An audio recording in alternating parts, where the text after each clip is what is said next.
Oxigenando ideias para a saúde. Você, conectado com os protagonistas responsáveis pela disrupção e transformação do mercado de saúde no Brasil. Olá, eu sou Eduardo Mangione e esse é Oxigenando Ideias para a Saúde. Eu acho que ninguém discorda que estamos vivendo uma revolução na saúde, impulsionada por inovações que antes pareciam muito distantes. Inteligência artificial, telemedicina, dispositivos médicos inteligentes. Essas tecnologias já estão aumentando a eficiência e transformando a maneira como cuidamos das pessoas. Fato. Mas além disso, o uso da IA está de fato gerando ganhos de receita. E isso quem afirma não sou eu não, e sim os CEOs do setor de saúde no Brasil, ouvidos pela PwC, a PricewaterhouseCoopers, que em sua 28ª Global CEO Survey, sua pesquisa global, entrevistou quase 5 mil líderes ao redor do mundo. No Brasil, a pesquisa revelou um cenário promissor. O setor de saúde lidera em otimismo e resultados no uso da inteligência artificial generativa. Mas, claro, essa revolução também traz desafios significativos, como lidar com a segurança digital, atender às exigências crescentes de sustentabilidade e preparar a força de trabalho para as novas competências exigidas pela tecnologia. Hoje eu recebo Bruno Porto, que é sócio e líder do setor de saúde da PwC Brasil, para entender melhor o que pensam os CEOs diante desses caminhos inéditos para o futuro da saúde. Seja bem-vindo, Bruno! Olá, Eduardo. É um prazer estar aqui com você. Muito obrigado pelo convite. Espero poder contribuir aqui. Vamos conversar bastante. Obrigado novamente pelo convite. Maravilha. Bruno, vamos começar então com uma pergunta bem interessante aqui, baseada nos dados da pesquisa que recentemente a PwC fez, que mostram que 58% dos CEOs do setor de saúde já percebem ganhos de eficiência com a IA generativa. Na sua visão, quais são as principais áreas beneficiadas? Bem, Eduardo, essa é uma pesquisa que entrou no 28º ano, evolui ao longo dos anos para diversos temas do momento, temas que a gente percebe que os negócios têm focado, os CEOs e as CEOs têm olhado como foco. É uma pesquisa global, né, para dar esse contexto de que não é só para a saúde, tem todos os setores da economia, diversos países, o Brasil é um dos mais representativos em número de respostas, e a gente tem esses recortes para a saúde e para o Brasil, né? A gente teve respondentes suficientes para ter uma visão brasileira dessa CEO Survey, dessa pesquisa de CEOs, e esse número de... Isso quer dizer que ela tem significância estatística, quer dizer, globalmente, mas também regionalmente, certo? Sem dúvida. Então a gente tem esse número do ponto de vista global, mas esse número de 58% veio para o Brasil como resposta relevante, enfim, uma amostra aqui relevante de CEOs do setor de saúde no Brasil. E aqui, falando especificamente da inteligência artificial, é um percentual um pouco acima do que a gente viu de média, né, de já realizar algum tipo de benefício, de ter algum resultado com IA. A gente até se questionou se o IA aqui seria IA generativa, que é algo mais recente agora com ChatGPT, com as outras modalidades aqui de uso de inteligência artificial, e aí olhando de forma focada para negócios. Essas mais avançadas, obviamente, a gente está vendo essa onda começar muito forte agora. Para os negócios já terem algum tipo de benefício, a gente entendeu muito que ainda era uma visão de que inteligência artificial existe, talvez se confunda um pouco com machine learning, com outras tecnologias já aplicadas aqui, mas é um tema que é pervasivo hoje. Acho que todo negócio no Brasil, no mundo hoje, já busca de alguma forma, seja engateando, seja já num ritmo mais acelerado aqui de implementação de processos, mas todo mundo já está olhando aqui para sua organização, para suas pessoas e tentando melhorar processos, inicialmente, administrativos. Então tem muita coisa de automação já acontecendo, de muito tempo, não é de agora. Então, assim, quando a gente olha esse número, a gente entendeu que tem um percentual relevante que entendeu como automações, principalmente na área administrativa, mas ainda não tem aquele grande movimento que é afetar, de fato, as áreas core do negócio. As áreas operacionais, por exemplo, de um hospital, as áreas operacionais de medicina diagnóstica, ou seja, é a IA como acelerador de alguns processos aqui de cuidado, inclusive, né? Olhando para um negócio de saúde na área de serviços. Aí você vai para operadoras, IA aqui já é amplamente utilizado, já há muito tempo, para ter regras de definição aqui de risco, de tomada de decisão, né, olhando para temas de fraude, né, reembolso. Então, toda essa parte administrativa, essa parte de regras decisórias aqui também para automatizar determinados fluxos do negócio, eu acho que em saúde isso já é muito ativo. O que a gente vai ver agora, eu acho, é essa inovação da entrega do cuidado, que historicamente sempre foi muito local e artesanal, né?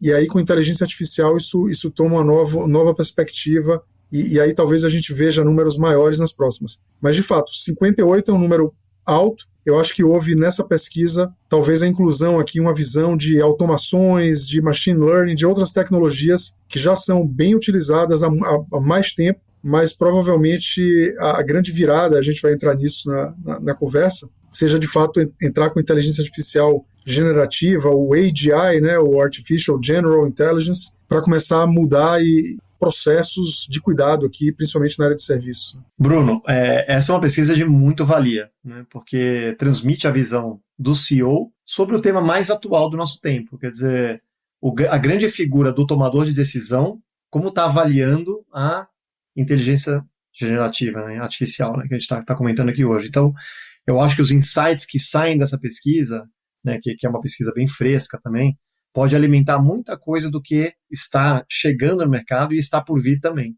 Um outro dado que a pesquisa indica é que 75%, ou seja, 3/4 aí dos CEOs, pretendem priorizar a integração da inteligência artificial em plataformas tecnológicas nos próximos 3 anos. Como é que você vê esse movimento afetando diretamente o paciente, né? Como que isso desce para realmente afetar a experiência do paciente? E, por sinal, esses 75%, os números, os respondentes em saúde foram recorde assim, em percentuais, se comparado com o resto dos demais segmentos no Brasil e no mundo. Então, a gente teve um percentual aqui muito alto para a saúde no Brasil, pelos CEOs, o que mostra, possivelmente, aqui nossa leitura e nas conversas que eu tenho, que nós temos com diversas empresas no Brasil, em todos os pilares, né? O pilar de prestação de serviço, né? Hospitais de medicina diagnóstica, o pilar de operadoras e o pilar também de indústria farmacêutica, indústria de dispositivos, equipamentos, materiais. Quando a gente olha esse combinado, de fato foram os percentuais mais altos. E isso mostra,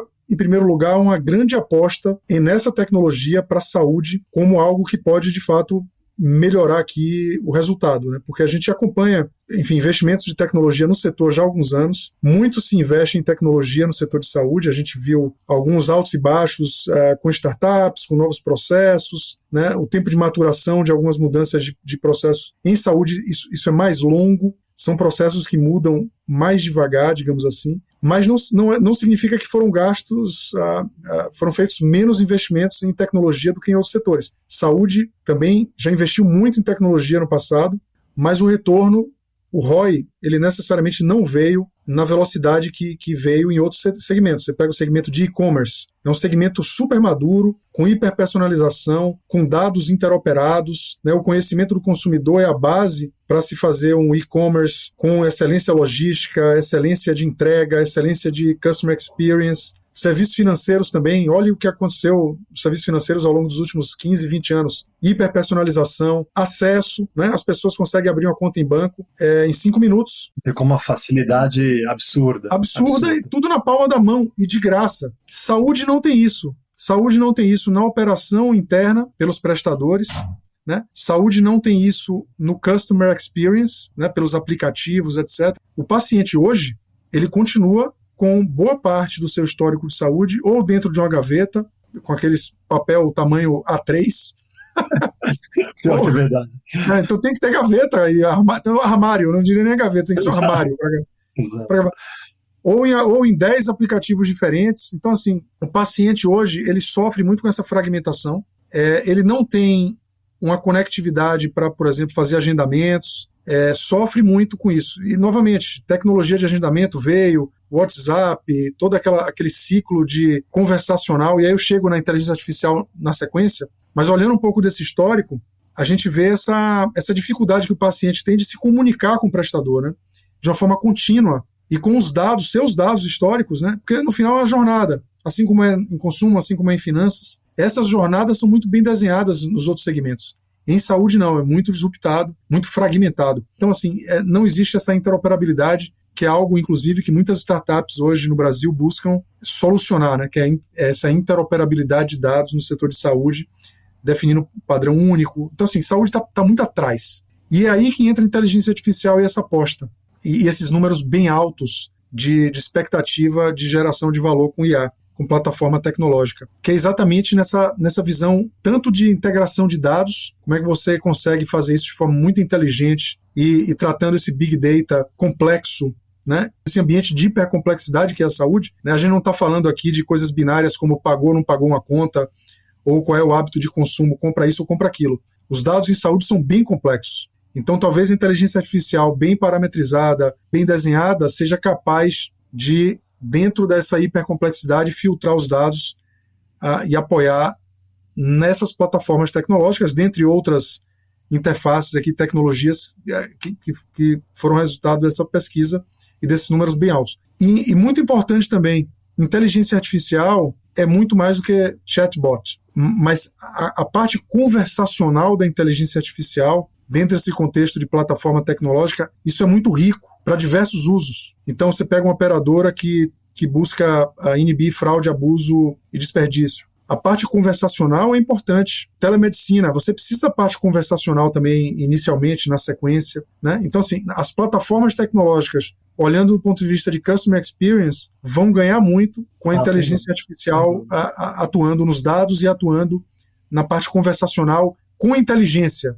A gente já vê alguns exemplos disso, né, em outras áreas e, obviamente, ainda muita coisa, vamos dizer, muita promessa, né, ainda não muita coisa live, né, mas já dá para sentir um pouco do que é, eu não sei se você viu aqueles exemplos, né, no começo vamos dizer, da popularização do AI, do cara ligando para a pizzaria e a pizzaria conversando de um jeito super natural, né, e um pedido complexo, ela capaz de entender aquela complexidade, traduzir aquilo a um pedido, né, para a pessoa e atender de uma maneira super legal, bacana. Eu acho que para a saúde é uma promessa muito grande, sem dúvida. E pensando em jornada e né, experiência do paciente, você tocou num ponto que eu acho que é fundamental, que assim, o mercado de saúde ele tem essa percepção real, né, e não é nenhuma percepção real, de que ele se movimenta mais devagar, né? A gente vê outros mercados, outras áreas sendo disruptadas assim de maneira muito rápida. O mercado financeiro foi um salto, aquilo, né? O que foi há, sei lá, 5, 10 anos atrás, o que é hoje é extraordinário. E parece que saúde não acompanha, é muito devagar, né? Muitos dizem porque é muito regulado, dados sensíveis e tal, mas o setor financeiro também é muito regulado. Se você for pensar, não é por aí. Então, eu estou muito mais na sua linha de falar dessa atual hiperfragmentação que existe, é fato, né? A gente só vai conseguir evoluir, de fato, centralizando nossos dados de saúde, né? Para que se consiga enxergar o paciente como um paciente único, né? Com todo o seu histórico, né? Aí, sem dúvida, é muito mais eficiente qualquer tratativa olhando o paciente dessa maneira, né? E você comentou outra coisa, né? A IA, ela é uma grande promessa hoje, mas custa caro, né, Bruno? Custa bastante caro, né? Esse seria ainda um pouco, talvez, o calcanhar de Aquiles dessa tecnologia. Eu acredito que, por isso, uma das aplicações e integrações iniciais está em melhorar a eficiência mesmo dos processos que ainda são manuais, com mais assertividade, com mais inteligência, né? E, apesar do otimismo, né, a pesquisa, voltando para a pesquisa aqui, né, tem um outro dado bem interessante que fala que apenas 32% dos CEOs, ou seja, um terço aqui, relatam ganhos de lucratividade com IA, abaixo da expectativa anterior. Como explicar essa diferença entre expectativa e realidade na sua visão? Acho que a saúde no Brasil hoje, ela busca margens, né? A gente tem acompanhado o cenário aqui, principalmente na saúde suplementar, com operadoras, enfim, aumento significativo de sinistralidade, aquela dificuldade inicial de repasse lá de aumentos para os contratantes. O cenário mudou, hoje as operadoras têm colocado esses aumentos para os contratantes e têm aumentado, né, sua receita de prêmios, etc. Isso tem melhorado muito. Enfim, voltou a entrar mais caixa e mais receita na saúde suplementar através das operadoras com os aumentos, né, nos últimos 2 anos. Né, e a mudança até de perfil também dos planos, né, saindo ali de individual e os corporativos e PME aumentando. Né. e a adesão também diminuindo um pouco. Mas aí quando você olha os prestadores, a gente está falando aqui de milhares de prestadores, os prestadores de fato têm tido dificuldade de repassar reajustes, têm enfrentado aumento nos ciclos de receita, ou seja, além de todo o processamento interno, aquela documentação, né? Então, você olha um prestador hoje, ele tem uma quantidade de pessoas enormes ali, inclusive pessoas do corpo clínico, né? De enfermagem, que estão ali nos andares, e essas pessoas elas não estão necessariamente segurando a mão de um paciente, atendendo ou prestando cuidado, né? Eu já vi isso pessoalmente algumas vezes. Boa parte das pessoas está lidando com papel, com documentação, para garantir ali que o ciclo de receita não tenha problemas ali de documentação, para que não tenha uma glosa, não tenha uma demora. Então, além da parte interna, o próprio recebimento também tem sido mais lento, né? Então, o ciclo de receita tem chegado, em alguns casos, 180, 200 dias para um prestador. Então, a operadora ela tem sido realmente um acúmulo de caixa, o prestador não tem conseguido fazer reajustes, ele está pressionado também por aumento de custos, né, de medicamentos, de equipamentos, materiais, e tem visto esse ciclo de receita cada vez mais longo, né? E também enfrentado temas como descredenciamento, a gente tem acompanhado muito isso. E até pedidos de redução de preço, desconto em algumas linhas de cuidado. Esse é o cenário do prestador. A lucratividade, por si própria, já tem caído, né? Então, o que é que IA tem sido utilizado, tecnologia de forma geral, né? Nos últimos anos, curto prazo aqui, 2, 3 anos, buscando tecnologia para mineração de processos, para se melhorar a celeridade aqui, ganhar alguma margem. Tem buscado processo também, muitas startups tentando fazer isso, tentando ajudar, diminuir esse ciclo de receita para automatizar esses processos, né? Então, assim, eu acho que nesse contexto da resposta, né, considerando aqui automações, mineração de processos, como algum tipo de inteligência artificial, não é essa generativa, né, que a gente escuta como promessa, mas eu acho que isso não tem vindo na velocidade necessária para se fazer frente a esses temas que têm reduzido a lucratividade, né? Eu acho que o principal deles é ciclo de receita, né? E aí muita gente tentando resolver isso em saúde, em startups, áreas internas, e tem sido bem complexo, bem difícil fazer essa mudança aqui. De novo, isso é administrativo, financeiro. Há uma grande oportunidade que eu acho que ainda não começou a surgir aqui de forma ampla, que é de se entrar com IA, com tecnologia pesado aqui para entrar no core dos processos de negócio. Entrar num centro cirúrgico, olhar para o centro cirúrgico de forma horizontal aqui, de todos os processos, conectando área financeira com área operacional, que é o centro cirúrgico, com a área de TI. Das conversas que eu tenho, há muita distância entre esses setores, trabalham como silos, e aí você acaba vendo essa jornada da parte operacional de um prestador muito desconectada, né? E aí isso desemboca em mais tempo no ciclo de receita, isso desemboca naquele paciente que depois de 6 meses recebe uma conta do hospital de que, olha, o plano de saúde infelizmente não cobriu esse material que foi usado na sua cirurgia, a gente não capturou isso na autorização inicial, que foi durante o agendamento, a definição de OPME, né? E aí 6 meses depois a pessoa recebe uma conta no final, então tem um impacto aqui também de Customer Experience. Enfim, a jornada desde o agendamento, aplicação de pacotes, bundles, captation, enfim, todo esse processo ele ainda não entrou num ciclo de tecnologia forte aqui, que eu acho que é a parte da expectativa, né? Mas concordo com você, com relação à lucratividade, isso não veio nos últimos anos, é um desafio, digamos, em andamento, e na medida que startups, que áreas internas dessas empresas comecem a aplicar tecnologia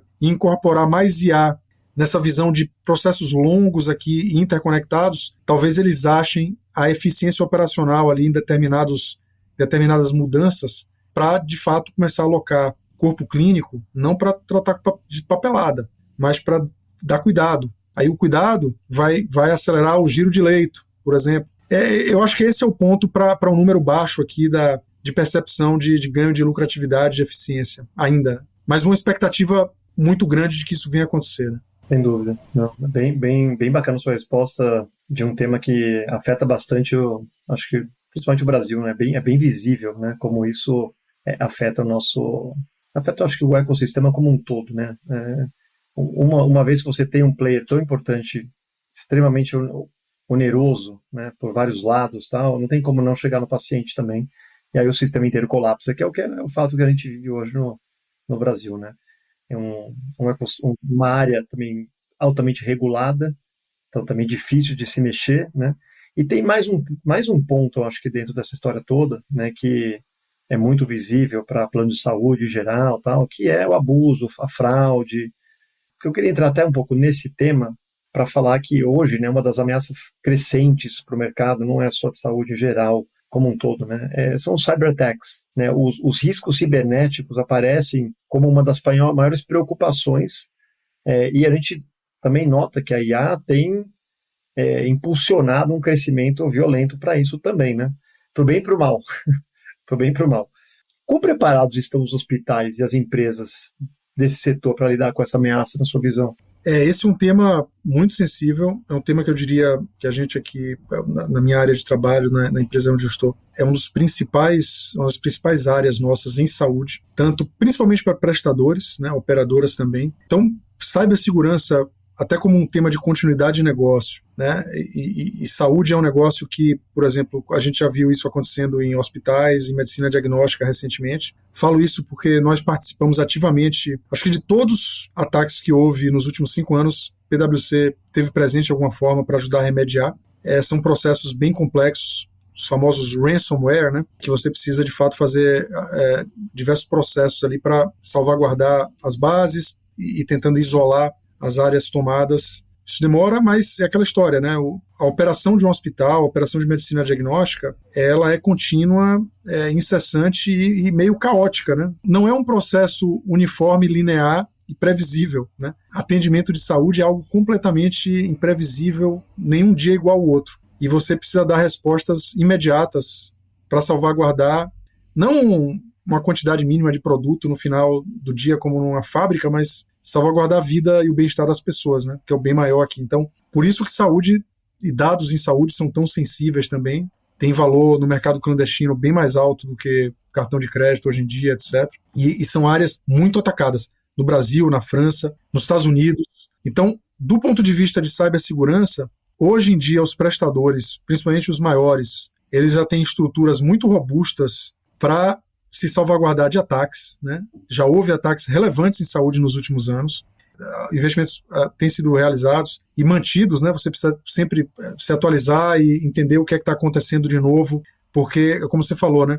A criatividade aqui do hacker, ela é diária, né? Então, a gente, inclusive, captura aqui o que acontece no mundo o tempo inteiro, de uma forma setorial, para fazer ajustes em processos e ajustes em tecnologia para salvaguardar ataques estilo ransomware, né? Eu diria que estão bem preparados. Acho que há uma awareness muito forte nos hospitais Tier 1, Tier 2, de forma contínua, com planos de disaster recovery, ou seja, se ocorrer um desastre, como é que eu recupero, né, com sistemas paralelos. Então, assim, existem esses planos B aqui de recuperação do sistema para manter a operação funcionando, mesmo numa eventualidade de um ataque. Então, assim, existe um grau de proteção, de prevenção forte aqui de investimento, tá?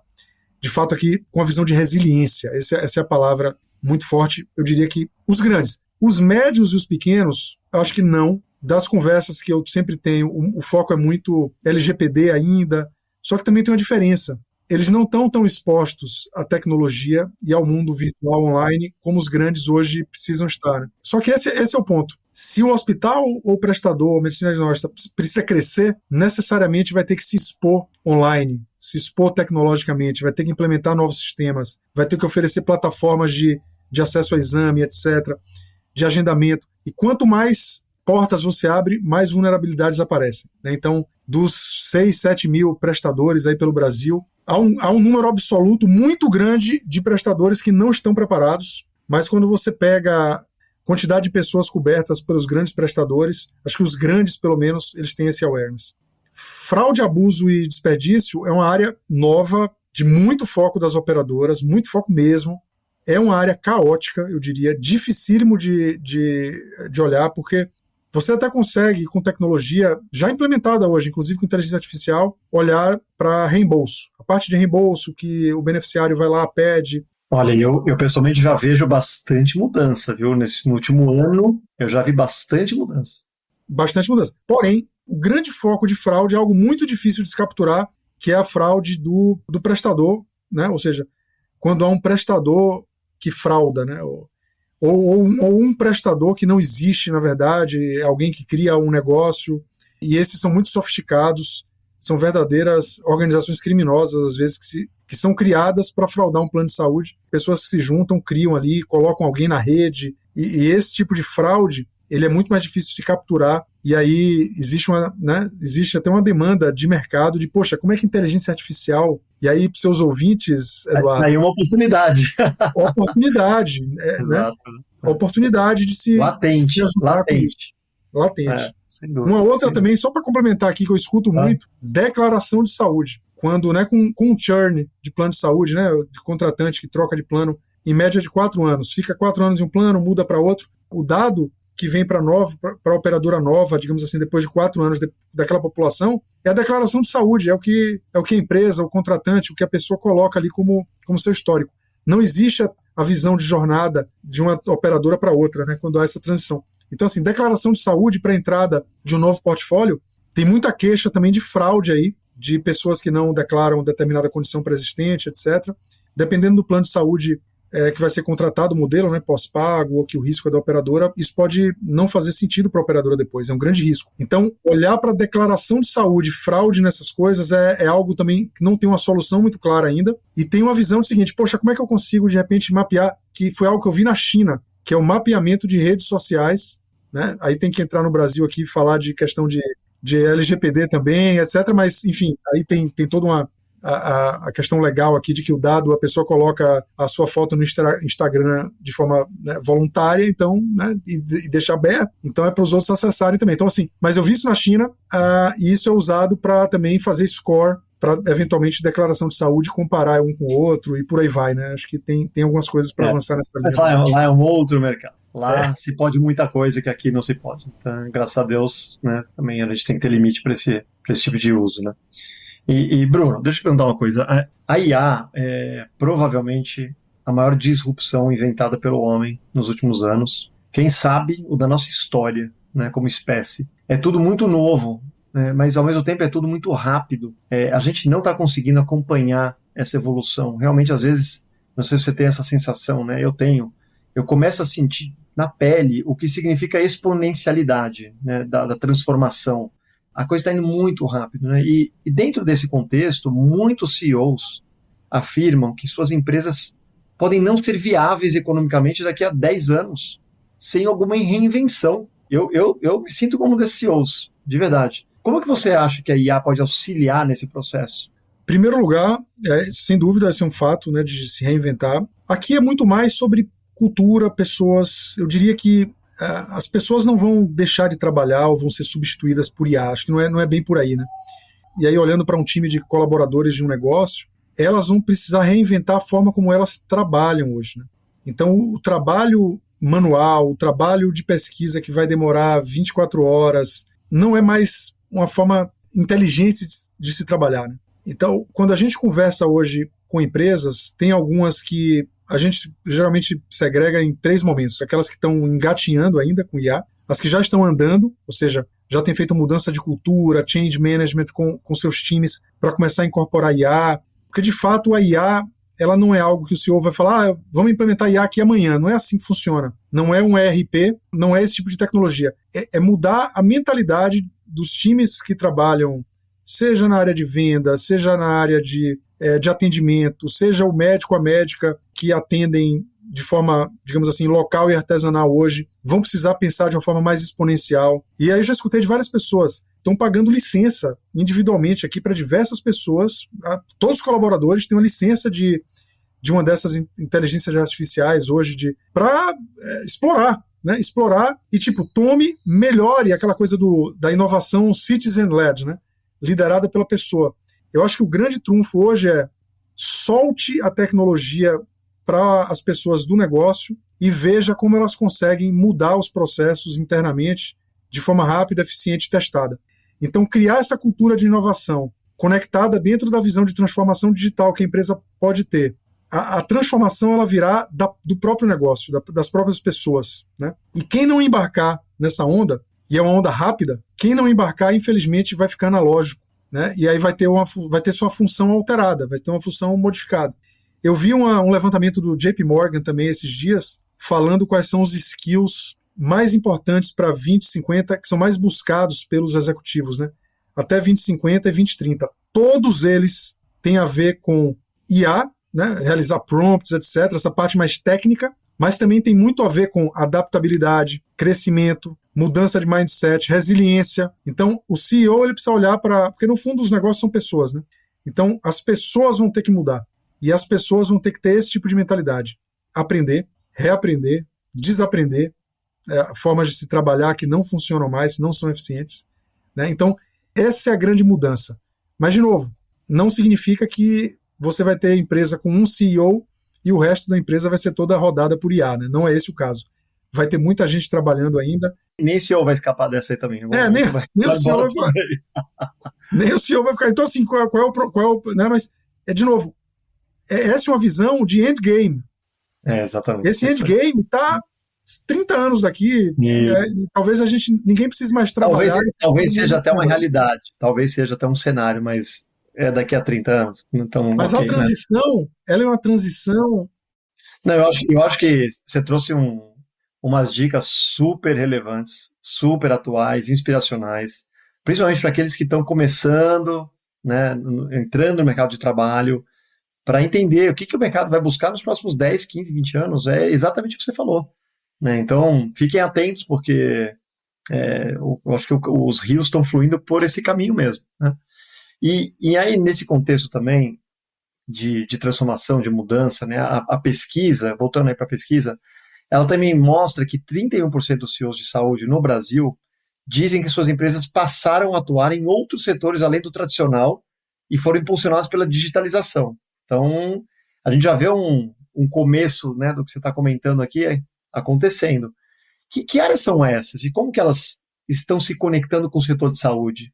Isso é muito legal e muito importante. O que a gente tem percebido hoje é que os desafios eles não são mais silóticos ou setoriais de uma forma única, né? O que a gente tem percebido são esses domínios, essas áreas mais amplas que expandem e ultrapassam aqui esses limites de indústria ou de setor. E a gente começa a se perguntar, e fazendo reflexões nossas aqui, de seguinte: como é que a gente se alimenta hoje? Né? Como é que a gente se cuida? Como é que é o cuidado hoje? Deixa de ser uma visão de, poxa, como é que eu curo doença, né? Saúde, né?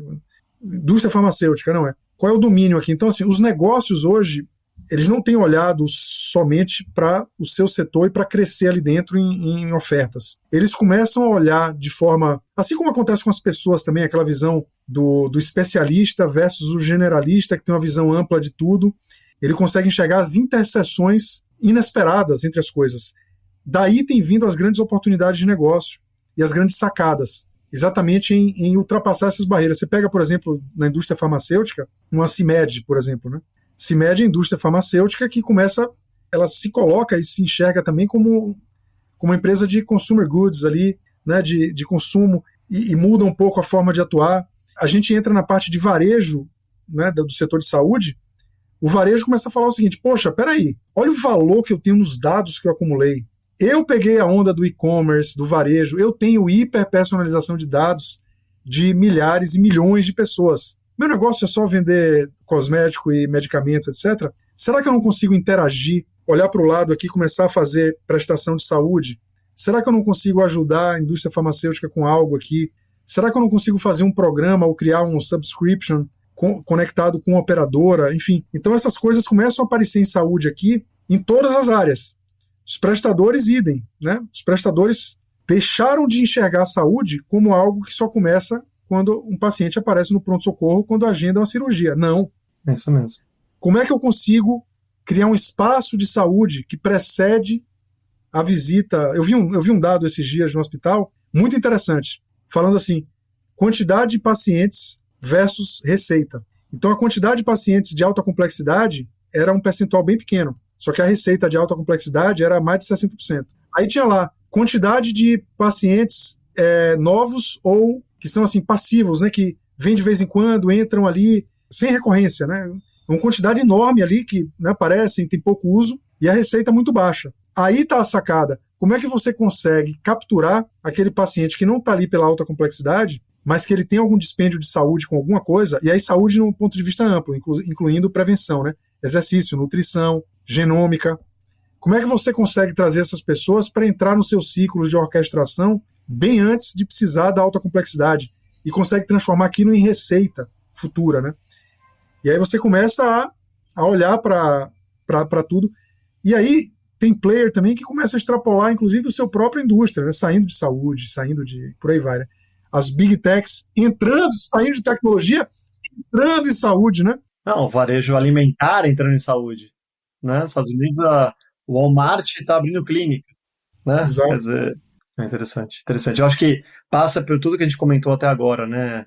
Eu acho que a tecnologia, ela traz esse conhecimento, essa organização também dos dados, de quem é realmente seu ativo. E dentro do ativo tem muito mais a ser explorado no bom sentido do que só aquele negócio que você está acostumado tradicionalmente, né? Então, você pode muito bem ser muito mais proveitoso, agregar muito mais valor até para o público que você está atendendo hoje, com coisas periféricas, coisas que talvez, né, atendam uma jornada mais completa. Eu acho que faz muito sentido, Bruno, faz muito sentido. Só para complementar, Eduardo, que é algo que eu aposto muito para os seus ouvintes, acho que isso é muito relevante, que é algo que eu já venho falando há algum tempo. Eu vi uma notícia recente também daquele agente IA, que é um agente de saúde, para ajudar a jornada das pessoas. Fala-se muito em médico de família, etc., mas ainda é uma coisa personalíssima.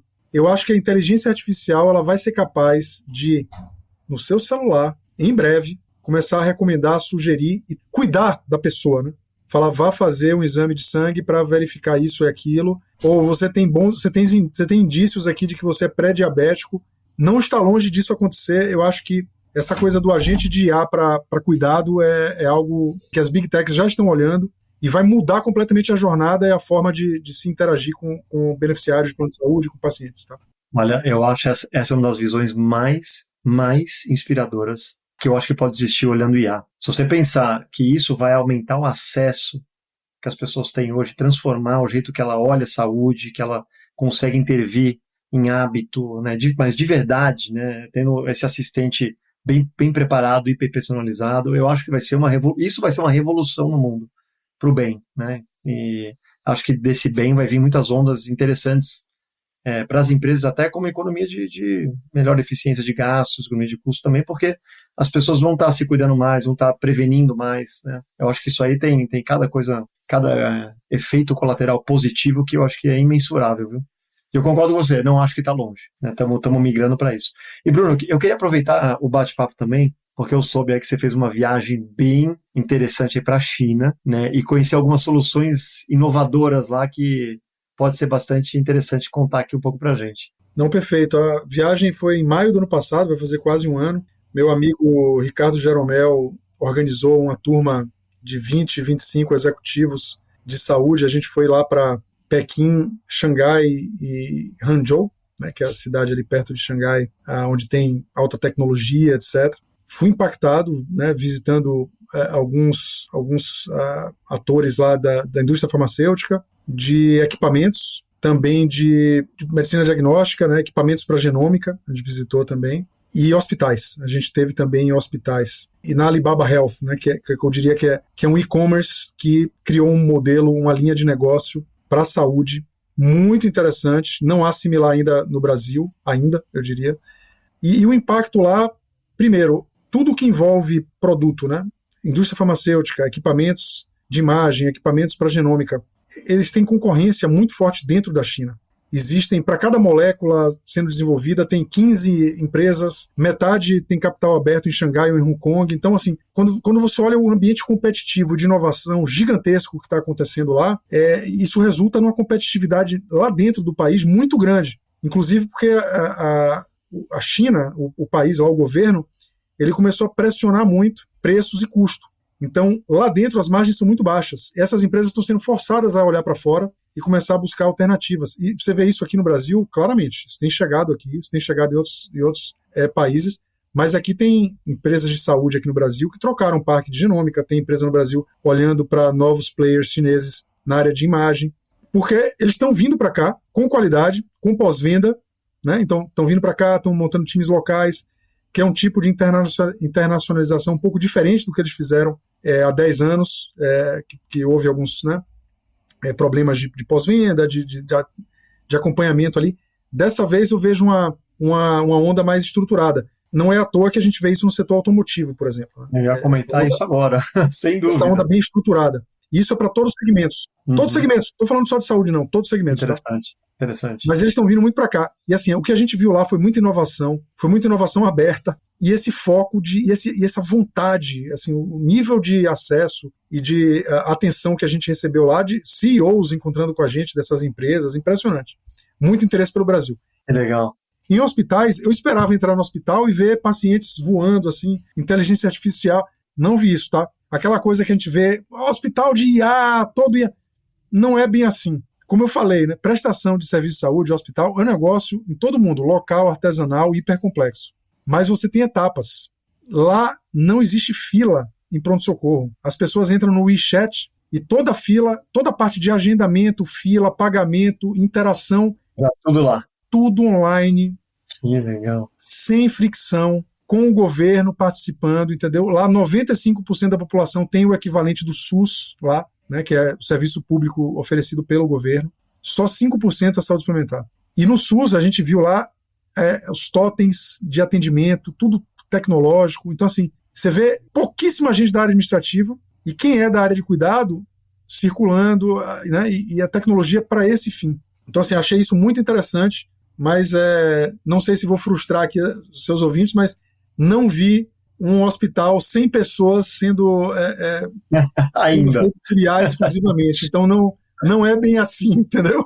Sim, mas tem muita coisa para aprender na área de administrativa, de agendamento, de interface. É impressionante a interface com o WeChat. É o começo, né? É o começo. Você vê, eles estão começando pelo básico, né? Que Exato. As nossas dores são básicas ainda, né? A fricção atual ela é muito básica. A gente conversou de ideias futuras, muito lá na frente, tá? Mas o básico ainda não é bem feito. Então, tem muita oportunidade, sem dúvida. Esse é o ponto que a gente erra, talvez, até, que é assim, poxa, eu já quero a inovação... Você quer a bala de prata. Você quer a bala de prata para resolver o mundo. Tem que ir primeiro nas low-hanging fruits, né, no mato, cortar o mato alto ali. Desses processos que você falou, Eduardo. Tem muita coisa, cara, agendamento, né, essa parte administrativa, interna, tem muita coisa que dá para otimizar. Bom, Bruno, tá muito bom papo, mas a gente agora chega no momento do nosso podcast para conhecer você um pouco melhor também. Né? A gente chama aí é um bate-bola, tá? É um jogo rápido, de respostas e perguntas, respostas rápidas para te conhecer como pessoa, tá bom? Tá joia. Então vamos lá. Deixa eu te perguntar a primeira coisa, que é: qual que é um hábito novo ou até antigo que você adquiriu, mas que melhorou sua qualidade de vida? Olha, eu assumi a área de saúde aqui na PwC há 5 anos, né? E de lá para cá, o que eu aprendi muito foi tomar, enfim, cuidar de mim, né? Cuidar do meu corpo. Então, sou um leitor voraz aqui de temas como longevidade, qualidade de vida. Nesse processo de liderança, perdi 15 quilos. Olha só. Entrei na academia, né? Musculação, ganho de massa muscular. Então, assim, eu vivo muito isso e eu acho que esse hábito de cuidar de mim, né? Nos últimos anos tem sido... Eu dedico sempre horas pela manhã para mim, para exercício com essa visão mesmo, de longevidade com qualidade de vida, né? O tal do lifespan com health span. Não é estético, não é, quer dizer, é saúde. Exatamente. Para viver com nutrição, qualidade. Então tenho esse hábito também. Assim, quando eu converso com as pessoas, tem muita gente que me acha o chato, né? Ela vem o chato aí do que comer, o que tal, mas tá tomando corpo esse movimento de longevidade, qualidade de vida, né? A gente vê Peter Attia, best-seller, com aquele livro Outlive. Quando eu estive na China, inclusive, eu tirei a foto lá do livro Outlive em chinês. Mandei até para ele pelo Instagram. Lá, legal. Aí você tem o Andrew Huberman, né, que vai lançar o Protocols, tem outros, Good Energy. Então, assim, eu tenho vivido muito essa coisa o meu hábito nos últimos anos tem sido mudar meus hábitos, sabe? Legal, gostei da resposta, muito, muito boa. Você sabe que um dos livros mais recomendados aqui no podcast é o Outlive, né? Todo mundo fala muito desse livro. Eu já li também, é um livro bem bacana. Quem não leu, tá aí mais uma vez a dica, né? Mas eu queria que você me falasse de um conteúdo, pode ser um outro livro, podcast, uma série, alguma coisa que você possa recomendar para ir para a nossa audiência. Eu sou muito fã de um grupo que chama Fronteiras do Pensamento. É um time lá de Porto Alegre, já tem mais de 20 anos no mercado. Eles geram muito conteúdo interessante e eu sempre acompanho. Eles têm uma plataforma também que chama Fronteiras Mais, sempre acompanho. Gravei, inclusive, recentemente, um bate-papo sobre longevidade, inclusive sobre o livro de Peter Attia, sobre o Outlive. E, além disso, tem muita intelectualidade. Então, o foco do Fronteiras é muito, assim, é aquela coisa de autorreflexão mesmo, é aquela coisa da intelectualidade. E eu acho que isso a gente precisa sempre manter, tá, Eduardo? Tenho lido muito sobre estoicismo, ultimamente. Tenho lido muito também sobre educação para infantil e adolescência, né? A gente tem visto aí esse boom aí da série do Netflix. Adolescência. Ano passado, por exemplo, eu tive aqui no Brasil com Ana Lembke, que é autora do Nação Dopamina. Ela esteve conosco no Brasil, foi até junto com Fronteiras. Então, assim, eu tenho lido muito sobre isso.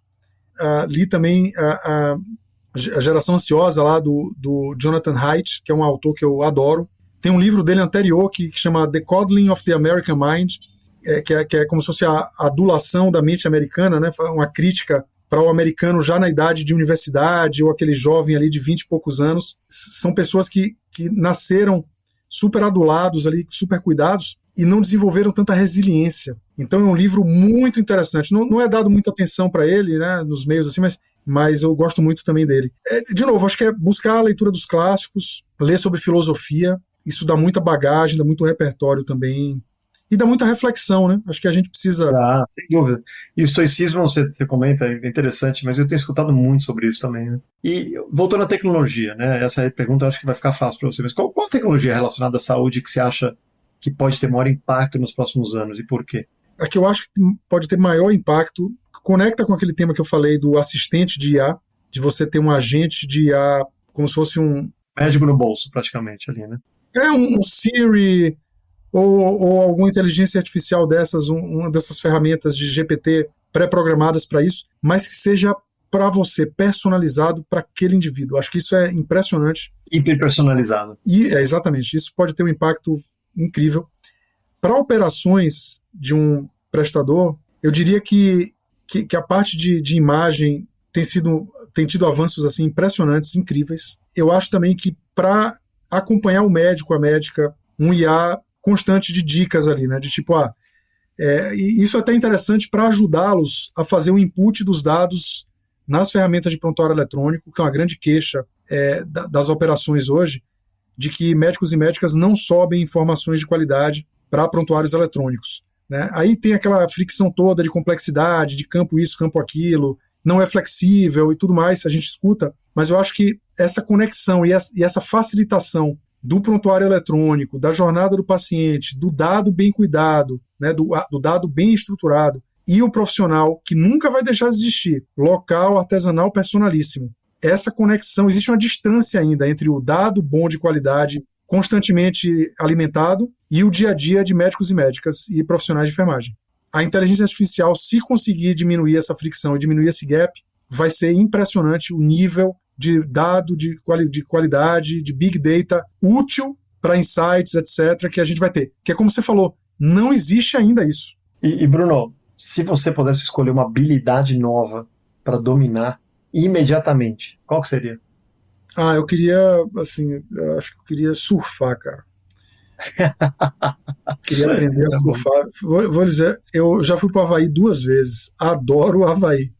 Que delícia. Adoro tudo lá, cara, no Havaí. Sempre quero levar meus filhos lá, etc. Mas eu diria que, para ser completa, eu já tentei surfar bodyboard lá atrás, quando era mais jovem, mas eu nunca consegui surfar prancha mesmo. Eu acho que se eu tivesse essa habilidade, ia conectar bem com esses meus novos hábitos, enfim, e me ajudar aqui nessa segunda parte aqui da vida a ter mais equilíbrio, ter um hobby conectado com o esporte, e aí a escolha seria essa, surf. Bruno, tem muita gente aqui no podcast que nos escuta, que está começando a sua carreira.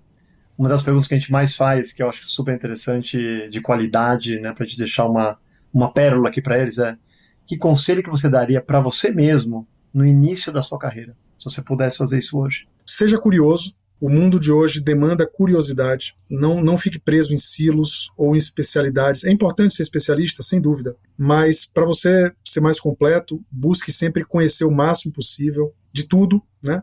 Para fazer essas conexões inesperadas. Acho que o mundo é de quem consegue fazer isso hoje, bem, né? Ao mesmo tempo, muita resiliência. Se tem mais chance, continue. Algo muito comum hoje em dia, Eduardo, as pessoas trocam muito de emprego muito rápido. Tenha um pouco de paciência, fique mais, tente. Eu tenho 25 anos na mesma empresa, eu já trabalhei em diversos empregos dentro da mesma empresa. Então, assim, curiosidade, adaptabilidade, aprendam, visão ampla, resiliência, com disciplina, de ter constância mesmo, né? Não desanime, não tenha um sobe e desce, tenha muito cuidado com isso. Obviamente a gente tem momentos, né, bons, ruins, mas para mim mesmo, e aí outra coisa, eu acho que eu teria estudado mais, assim, MBAs, PhDs, etc., num momento que é possível com mais impacto, que é ali nos 20 anos, nos early 20s, mid-20s. Acho que foquei muito em carreira, ganhei outras coisas, obviamente, mas eu olharia dessa forma, né? Eu faria isso diferente lá atrás também para complementar, mas, de novo, eu acho que minha curiosidade e minha resiliência foram os 2 pontos fundamentais aqui para mim, para minha carreira, e recomendaria para as pessoas. Conversei hoje com Bruno Porto, sócio e líder do setor de saúde da PwC, da Price, Brasil. Bruno, obrigado por compartilhar tanto conhecimento e provocar essas reflexões tão interessantes sobre o presente e o futuro da saúde. Muito bom, muito obrigado, Eduardo, obrigado a você, seu podcast. Grande prazer estar aqui hoje com você e um abraço aí para os seus ouvintes também. Fico muito honrado de ter participado, adorei. O prazer foi meu. Eu agradeço também a você que me acompanha por aqui. Se você gostou desse episódio, siga o nosso podcast na sua plataforma favorita e compartilhe. Nos encontramos no próximo episódio. Até mais. Oxigenando Ideias para a Saúde. Você, conectado com os protagonistas responsáveis pela disrupção e transformação do mercado de saúde no Brasil.